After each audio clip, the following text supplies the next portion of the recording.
भारत का इतिहास अत्यंत गौरवशाली रहा है, जहां एक से बढ़कर एक महान योद्धाओं का जन्म हुआ है, जिनकी वीरता की गौरव गाथा सुनकर हमारा सीना चौड़ा हो जाता है। हालांकि यह भारत का दुर्भाग्य ही है, विदेशी इतिहासकारों ने अपने राजाओं की चापलूसी करते हुए उनको इतना महान बताया है, जिनके आगे हम अपने योद्धाओं को कमतर आंकते हैं। जबकि हम पश्चिमी सभ्यता व वहाँ के राजाओं के बारे में भली भांति जानते हैं कि वे कितने अय्याश, लोभी तथा क्रूर शासक। ना तो उनका कोई युद्ध का नियम था और ना ही उनमें कोई दया थी। वे छल करके अपने ही सगे लोगों की हत्या कराकर सत्ता हथिया लिए। जबकि हमारे भारतीय योद्धाओं के पास धैर्य, क्षमा जैसे गुण तो थे ही, साथ ही वो किसी निहत्थे योद्धा पर वार भी नहीं करते थे। शायद यही कारण है कि वे अक्सर धोखा खा जाया करते। दोस्तों, आज हम बात करेंगे प्राचीन इतिहास के पन्नों से पुरु नामक महायोद्धा के बारे में, जिसने सेना कम होते हुए भी सिकंदर के पसीने छुड़ा दिए। जी हाँ, वही सिकंदर जिसको विदेशी इतिहासकारों ने महान बताया है। सिकंदर सभी पश्चिमी कमजोर राजाओं को तो जीत ही लिया था, परंतु भारतीय योद्धा कितने शूरवीर और पराक्रमी होते हैं, यह बात उसे भारत आकर पता चला। उसे यह पता चल गया कि भारत को जीतना असंभव है और उसे भारत की सीमा तक आकर वापस लौट जाना पड़ा। इतना ही नहीं, भारत से वापस जाते समय उसे मृत्यु का भी सामना करना पड़ा। उसकी मृत्यु को न भारत की जमीन नसीब हुई और न ही मैसेडोनिया का। दोस्तों, पुरु के जन्म के समय के बारे में इतिहास में कोई पुख्ता तथ्य नहीं मिलता है। ऐसा माना जाता है कि पोरस का शासनकाल 340 से 315 ईसा पूर्व। इनके पिता का नाम महाराजा बमनी था तथा माता का नाम अनुसुईया था। ये पौरवा वंश से थे तथा धर्म से सनातनी थे। कुछ इतिहासकार इन्हें यदुवंशी भी मानते हैं। पोरस के पास एक विशाल साम्राज्य था। इनकी सेना काफी सुदृढ़ तथा प्रशिक्षित थी। पोरस का ताकत धीरे धीरे बढ़ता जा रहा था। उधर पश्चिम में एक और महायोद्धा जिसका नाम अलेक्जेंडर था, वह पूरी दुनिया को जीतने के उद्देश्य से भारत की तरफ बढ़ रहा था। इसे सिकंदर के नाम से भी जाना जाता है। अलेक्जेंडर मैसेडोनिया का रहने वाला था। उसने सत्ता के लालच में अपने पिता व भाई समेत हर उस व्यक्ति का कत्ल करवा दिया था जो उसके विरुद्ध था। सिकंदर मैसेडोनिया में अपने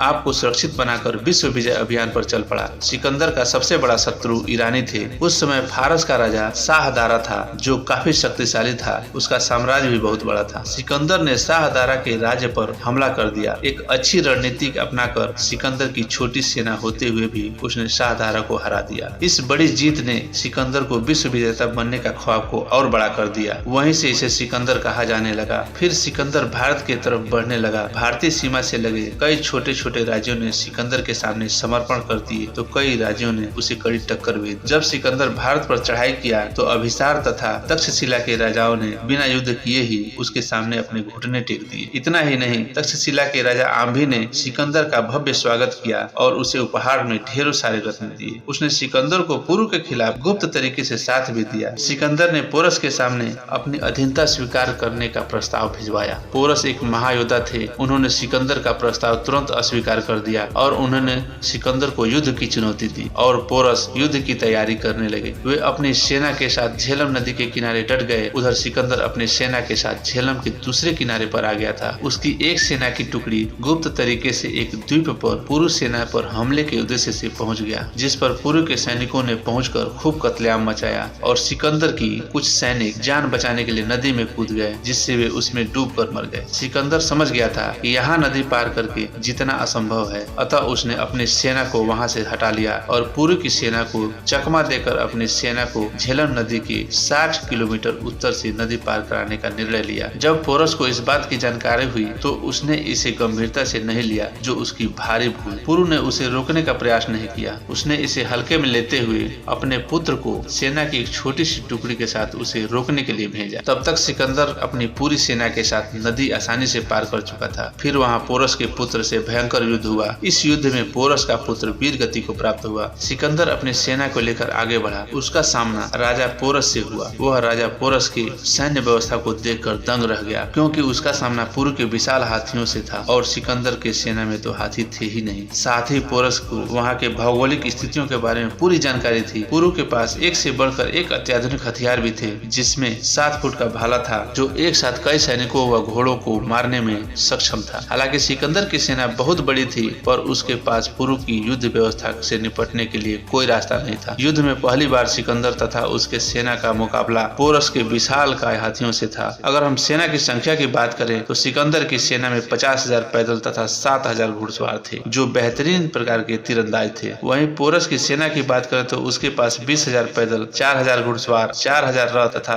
130 हाथी। सिकंदर झेलम नदी पार तो कर गया, परंतु वह अब फंस गया था, क्योंकि उन दिनों भारी बारिश से नदी में बाढ़ आ गई, जिससे उसे फिर बाहर निकालना मुश्किल हो गया था। इसलिए उसके पास करो या मरो की स्थिति आ गई थी। चूंकि सिकंदर की सेना लगातार जीत से उत्साहित थे, इसलिए सिकंदर के लड़ाके काफी आक्रामक तरीके से पोरस की सेना पर टूट पड़े। युद्ध के शुरुआती दौर में तो सिकंदर का पल्ला भारी पड़ता दिख रहा था, परंतु पोरस के हाथियों ने युद्ध का रुख ही बदल दिया। पोरस के विशालकाय हाथी सिकंदर के सैनिकों को अपने पैरों से कुचलने लगे। हाथी सिकंदर के सैनिकों को अपने सूंड से पकड़कर महावत को दे दिया करते थे और महावत उनका कत्ल कर देते थे। इस प्रकार राजा पोरस और हाथी सवार सभी सैनिक हाथी पर होने के चलते पूर्णतः सुरक्षित थे, परंतु सिकंदर की सेना में पोरस के हाथियों का दहशत फैल गया था। उसके सेना में हड़कंप मच गया। उसके सेना का मनोबल टूटने लगा, क्योंकि सिकंदर के घोड़े विशालकाय हाथियों को देखकर बिदक कर भागने लगे और अपने ही सैनिकों को अपने पीठ से नीचे गिराने लगे। ऐसा इसलिए हो रहा था क्योंकि सिकंदर की सेना का पहली बार हाथियों से सामना हुआ था। पोरस की सेना कम होते हुए भी सिकंदर की सेना के छक्के छुड़ा दिए। अपनी सेना का मनोबल टूटते हुए देखकर सिकंदर तिलमिला गया और वह अपने विशिष्ट अंगरक्षक और चुने हुए सैनिकों को लेकर युद्ध के बीचों बीच क्षेत्र में पहुंच गया। लेकिन यह सनक उसे भारी पड़ गई। तभी राजा पुरु के भाई अमर सिंह, जो हाथी पर सवार थे, अपने 7 फुट के भाले से सिकंदर के घोड़े बुकी फाइल को मार गिराया, जिससे सिकंदर जमीन पर जा गिरा। यूनानियों ने अपने सारे युद्ध काल में ऐसा होते हुए कभी नहीं देखा था। जब सिकंदर जमीन पर गिरा तो उसके सामने तलवार लिए पोरस खड़े थे। राजा पुरु सिकंदर को मारने ही वाले थे कि वे अचानक रुक गए, क्योंकि आर्य राजा का छात्र धर्म था कि निहत्थे पर वार नहीं किया जाता है। परंतु यह सहिष्णुता राजा पोरस को भारी पड़ा। पोरस कुछ समझ पाते इतने देर में सिकंदर के अंगरक्षक उसे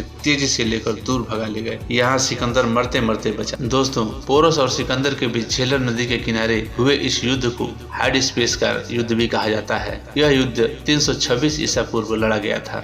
यह युद्ध इतना भयावह था कि इस युद्ध में बहुत अधिक संख्या में सेना मारी गई थी। प्लूटार्क लिखते हैं कि इस युद्ध में यूनानी 8 घंटे तक लड़ते रहे, पर किस्मत ने उन्हें इस बार भी साथ नहीं दिया। यहाँ मैं बता दूं, युद्ध के दौरान बारिश के चलते युद्ध के मैदान में कीचड़ हो गए थे, जो पुरु के रथी महारथियों के लिए परेशानी का सबब बन गए। उनके रथ कीचड़ में फंस जा रहे थे, परंतु हाथियों ने अपनी पूरी ताकत के साथ मोर्चा संभाल रखा। इथोपियाई महाकाव्यों का संपादन करने वाले E.W. बैज लिखते हैं कि झेलम के युद्ध में सिकंदर के अश्व सेना का अधिकांश योद्धा मारे गए। सिकंदर को अनुभव हुआ कि अगर युद्ध जारी रखा तो मैं अपना ही नाश कर लूंगा, इसलिए सिकंदर ने पुरु से युद्ध विराम के लिए प्रार्थना। भारतीय परंपरा के अनुसार पुरु ने शत्रु का वध नहीं किया। सिकंदर ने पुरु के सामने संधि प्रस्ताव रखा। इस पर राजा पुरु अपने देश तथा प्रजा हित के लिए संधि प्रस्ताव स्वीकार कर लिए। हालांकि पश्चिमी इतिहासकारों ने सिकंदर के बारे में काफी बढ़ा चढ़ाकर लिखा है। यूनानी इतिहासकारों ने युद्ध में पुरु की हार हुई थी ऐसा कहा है, तथा लिखा है कि पुरु को बंदी बनाकर सिकंदर के सामने लाया गया। तब सिकंदर ने पुरु से पूछा कि पुरु, बताओ तुम्हारे साथ कैसा व्यवहार किया जाए। तो राजा पुरु ने उत्तर दिया, जैसा एक राजा के साथ दूसरा राजा करता है। इतनी सी बात सुनकर सिकंदर प्रसन्न हो गया और राजा पुरु को उनका राज्य वापस लौटा दिया। दोस्तों, यह बात मानने योग्य नहीं है, इसमें संदेह है। जो सिकंदर इतना क्रूर तथा निर्दयी था, जिसके पास संवेदना नाम की कोई चीज नहीं थी, इतने राजाओं का निर्दयता पूर्वक कत्ल करने वाला शासक मात्र पुरु की इस बात से प्रसन्न हो जाए और इस युद्ध में अपना भयंकर नुकसान उठाने के बाद जीते हुए राज्य को ऐसे ही प्रसन्न होकर पुरु को वापस कर दे, यह बात पूरी तरह संदेह पैदा करता है। भारतीय इतिहासकार इसे मानने को तैयार नहीं है। चूंकि सिकंदर को तारीख में अपना नाम दर्ज कराना था, इसलिए वह अपने साथ चापलूस इतिहासकारों को लेकर चलता था। चूंकि भारत के शासकों को बाहरी राज्यों पर आक्रमण नहीं करने थे, इसलिए उन्हें अपने इतिहास की कोई चिंता नहीं थी। वे अपने मातृभूमि की रक्षा ही अपना धर्म समझते थे। इस युद्ध के परिणाम को लेकर कोई पुख्ता तथ्य नहीं मिले हैं। जो हमें इतिहास पढ़ाया जाता है उसके स्रोत ग्रीक से लिए गए, जबकि हमें चीनी, ईरानी तथा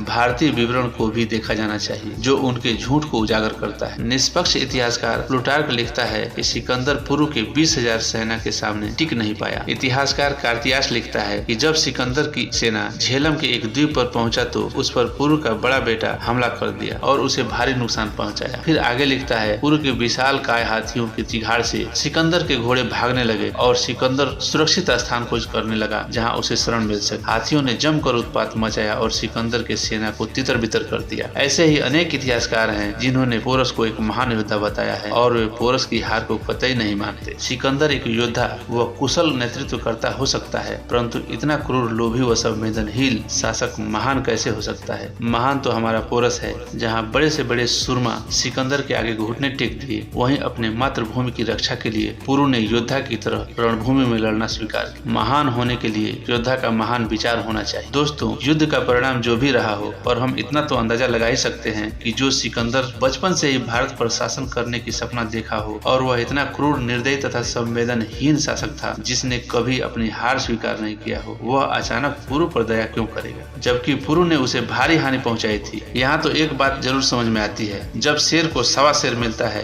तो उसका गुरूर टूट जाता है। बिल्कुल वही हुआ था सिकंदर के साथ। सिकंदर यह समझ चुका था भारत में हमारा विजय अभियान नहीं बढ़ पाएगा, इसमें हमारा खुद का ही नुकसान है। वह पुरु के साहस के आगे हार मान गया और पुरु से संधि कर लिया। सिकंदर ने भारत आकर वो किया जो उसने कभी सोचा न था। दोस्तों, अगर हमें विदेशी इतिहास न पढ़ाकर भारतीय इतिहास पढ़ाया गया होता तो जो जीता वही सिकंदर नहीं, जो जीता वही पोरस वाली कहावत प्रचलित होता। जय हिंद।